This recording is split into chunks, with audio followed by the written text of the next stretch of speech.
Hello, if you want to go to the Fastboot mode on Redmi Note 14 Pro Plus 5G, first of all we need to turn off our device, so press the power button and volume up button at the same time in order to open the power menu, and then choose power off. Once the device is off, in order to go to the Fastboot mode, we need to press and hold the power button and volume down button. So power button, volume down button. Press and hold both of these buttons at the same time.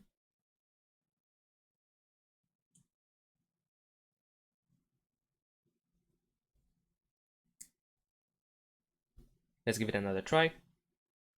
There we go. And now, as you can see, we are in the Fastboot mode.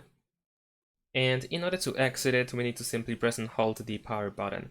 So keep holding it until the Fastboot text is gone. This might take you like up to 7 or 10 seconds. And after that, you should see the Xiaomi logo shortly after, and the device should restart to its normal mode. Thanks for watching, leave a like and subscribe to my channel, and see you in my next videos. Bye!